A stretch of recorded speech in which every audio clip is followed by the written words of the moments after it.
Өзбекстан менен чектеш жайгашкан Халмион айылынын тургундары үчүн 2014-жылы жамааттык балдар бакчасы ачылган. 4 жылдан бери 100гө жакын бала тарбияланып, акыркы 2 айда мындай мүмкүнчүлүккө чек коюлган. Ачылышында өкмөт келген, көргөн бардык райондон, айыл өкмөттөн комиссиялар келип, көрүп, санчыдан бар жоктон келишип, шарттарыны жакшы экен, иштетсеңер болот, бардык талаптарга жооп берет деп, анан ачылышын кылышкан.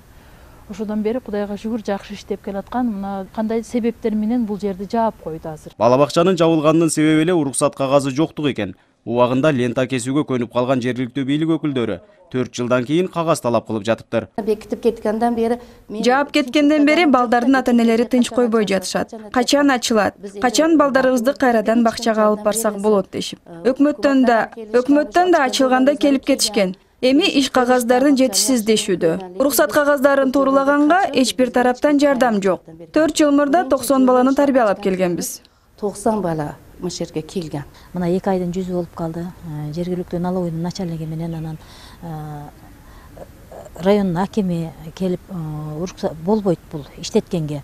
Балдарды отравление кылып өлтүрсөңөр, биз жооп бербейбиз, силер жооп бересиңерби деп ушундай бир мындай том менен жаап кетишти. Элдин демилгеси менен ачылган мекемеге мамлекет колдоо көрсөтүүнүн ордуна жолтоо болгону туура эмес дешет ата-энелер. Андыктан балдардын келечеги үчүн кайрадан ачып берсин деп жогорку кызматтагыларга кайрылышууда. Бала бакча салып, канча ата-эненин маселесини чечишкендиктен ушул мамлекет жардам беришин ордуга ушул курган бала бакчанындагы ушуну көзгө илбестен мамлекет тарабынан жардам жок чындыгында.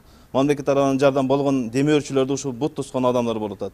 Ушуну мамлекет өзү куруп бере албагандан кийин ушундай демөөрчүлөрдү колдоп, кубаттап, кайра ушуларды алдыга иштерин жылдыруусун суранабыз.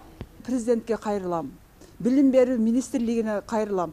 Ушундай жакшынакай жеке мес элдик имараттарды, детсаттарды ушу эл ашар жолу менен салган нерсени тоскоолдук кылбай, мына быйылкы жылга атына жараша шу ишти кылбай турса болмок. Бала бакча жайгашкан жер мурдагы вице-премьер-министр Чолпон Султанбековага таандык экени айтылууда. Бала бакчанын иш кагаздарын толуктоо үчүн жерди өткөрүп берүүсү зарыл. Бар жогу талапка жооп берет экен. Эми документтериңерди тездетип, ушуларды бүтүрүп, документти лицензия алып иштеңиздер деген. Мына ошол күндөн баштап бул жер менин келиним Эркинбаев Баймандын аялы Султанбекова Чолпондун атын деле ага канча жолу кат менен кайрылдык, канча жолу өзеки кайрылдык, эч кандай ушу күнгө чейин жоопсуз калууда. Бала бакча боюнча биздин эч кандай тиешебиз жок. Себеп дегенде менчик бала бакчанын өзүгө тиешелүү иш кагаздарын даярдап, уруксат кагаздарын алып иштесе боло берет. Бала бакча ачуу боюнча айыл өкмөтүнүн эч кандай иш кагаз боюнча полномочиясы жок. Умка балдар бакчасы аталган айыл өкмөтүндө алгачкылардан болуп ачылган. Учурда дагы 2 муниципалдык балдар бакчасы ачылып, бул мекеме уруксат кагазы жоктугунан ишин токтоткон. Нургазы Жайнаков, 7 канал, Баткен.